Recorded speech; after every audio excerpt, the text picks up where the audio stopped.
এইদিকে আমরা Asia cup নিয়ে মাতামাতি করছি আর ওইদিকে আইপিএল মরশুম ভালোই গরম হয়ে উঠেছে গো। কি হয়েছে সব শোনাচ্ছি তোমাদেরকে, তার আগে তাড়াতাড়ি চ্যানেলটা সাবস্ক্রাইব করে দাও, বুঝেছো তো? আর ভিডিওটা একটা লাইক করে দাও, দিয়ে চলে আসো ফটাফট। আসলে ম্যাটারটা কি হয়েছে আশা করি তোমরা সকলেই খবর পেয়ে গিয়েছিলে যে সঞ্জু স্যামসন সিএসকে তে ট্রেড হচ্ছে। ভাই একদম কনফার্ম নিউজ হয়ে গেছিল, মানে চারিদিকে হাওয়া উঠে গেছিল যে সঞ্জু স্যামসন আর থাকছে না রাজস্থান রয়্যালে, সিএসকে যেতে চাইছে।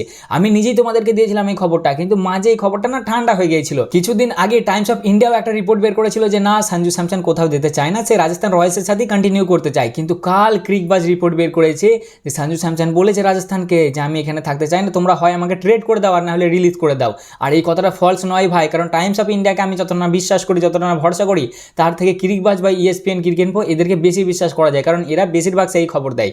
আর তাছাড়াও শোনা যাচ্ছে যে সঞ্জুর যে আশেপাশের লোক আছে, বাড়ির লোক, ওর বন্ধু বান্ধব সবাই মোটামুটি জানিয়েছে ক্রিকবাজকে, মানে ওদের সাথে কথাবার্তা হয়েছে আর কি, ভেতরের খবর এইসব কথাবার্তা হয়েছে যে সঞ্জু জানিয়ে দিয়েছে যে না, আমি আর রাজস্থান রয়্যালসের সাথে কন্টিনিউ করতে চাই না, হয় আমাকে অন্য টিমে ট্রেড করে দাও আর না হলে আমাকে মিনি অকশনের জন্য রিলিজ করে দাও। আর এই জিনিসটা যে হতে পারে সেটা কিন্তু আমরা 2025-এর আইপিএল সিজন থেকে বুঝতে পেরে গেছিলাম ভাই, কারণ সঞ্জু স্যামসন ইনজার্ড হওয়ার পরে ওদের ক্যাপ্টেন্সি নিয়ে অত মারামারি ছিল না। রিয়ান পারাককে দিয়ে ক্যাপ্টেন্সি করিয়ে নিল, আবার আগাগোড়ায় সঞ্জু সেই 2018 থেকে রাজস্থান রয়্যালসের সাথে লেগে আছে, ততদিন খেলছে এবং ভাই ভাইভা সূর্যবংশী এলো, তাকে ওপেনিংয়ের জায়গাটা দিয়ে দিল, ও 3 নম্বরে খেলছিল, 3 নম্বরের পারফরমেন্সও ভালো যায়নি, তাই আগাগোড়ায় মনে হচ্ছিল যে এদের রিস্তা আর বেশি দিন টিকবে বলে মনে হচ্ছে না। কারণ রাজস্থান রয়্যালসের সঞ্জু থেকে এইবার হয়তো বুঝতে পেরে গেছে যে এখানে আমি না থাকলেও চলবে, এদের আর আমাকে ছাড়া কোনো প্রবলেম হবে না, কারণ ক্যাপ্টেন্সি এরা রিয়ান পারাকের দিকে যাবে, ভাইস ক্যাপ্টেন হয়তো তোমার ইয়াশাসবি জয়সওয়ালকে বানিয়ে দেবে, ওপেনার তো পেয়েই গেছে ভাইভা সূর্যবংশী, উইকেট কিপারও অলরেডি আছে ধ্রুব জুরেল যাকে রিটেন করেছে, তাহলে আমি না থাকলে প্রবলেম হবে না এদের। তাই সঞ্জু স্যামসন ক্লিয়ার জানিয়ে দিয়েছে রাজস্থান ম্যানেজমেন্টকে যে আমাকে রিলিজ করে দাও না হলে ট্রেড করে দাও। এবার কাহিনীতে টুইস্টটা কি আসছে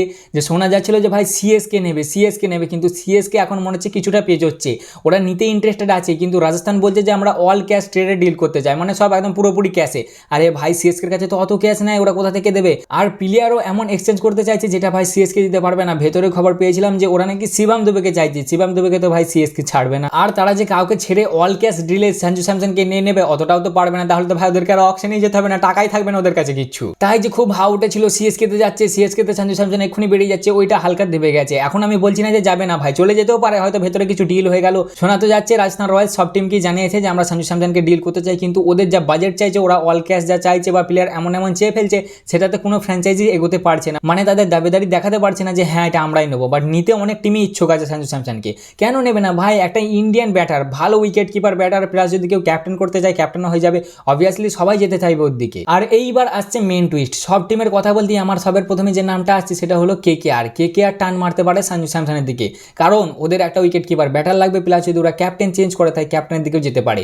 এই ট্রেডের কথাটা বলতেই না আমার সবের প্রথমেই মাথায় আসছে ভাই ওই গুজরাট আর মুম্বাইয়ের যে আমাদের হার্দিকদার ট্রেডটা হয়েছিল সেটা, কারণ মুম্বাই যখন হার্দিককে নিয়ে এসেছিল তখন তারা কিন্তু ক্যামেরন গ্রিনকে ট্রেড করেছিল আরসিবির সাথে 18 কোটি কি 16 কোটি এরকম সামথিং টাকায়। তাই কেকেআর এর কাছেও কিন্তু এবার ভেঙ্কটেশ আইয়ার আছে এবং যতটা সম্ভব যে কেকেআর ভেঙ্কটেশ আইয়ারকে এবার ছেড়ে দেবে, তাই ছেড়ে দিলেই কিছু টাকা বাঁচলে তারা যেতে পারে সঞ্জু স্যামসনের দিকে। দেখা যাক আপাতত কি হয়, এখন তো মামলা খুব গরম। আর দুটো কোশ্চেন তোমরা আমাকে খুব করেছিলে যে দাদা কেএল রাহুলের খবরটা কি হলো, তোমার জামাইদার খবরটার এখনো কোনো সেরকম খবর পাওয়া যায়নি, ও খবর ভাই হাওয়াই। আমি বললাম না কেএল রাহুলকে এত সহজে দিল্লি ছাড়বে না।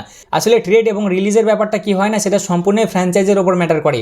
এখন যদি সঞ্জু স্যামসন নিজে থেকে বলে আমি চলে যাব, সম্ভব নয়, যতক্ষণ রাজস্থান রয়্যালস ছাড়বে যে চলো আমরা তোমাকে ছেড়ে দিলাম বা ট্রেড করে দিলাম, সাধারণত ছেড়ে দেয়, কারণ সাধারণত যেহেতু জিটিকে ছাড়তে হয়েছিল, মানে কেউ না থাকতে চাইলে ভাই তোমার কাছে কি তুমি জোর করে রাখতে পারবে কাউকে? বলো না, তোমার গার্লফ্রেন্ডের মতনই ধরো, জোর করে তুমি রাখতে পারবে কাউকে?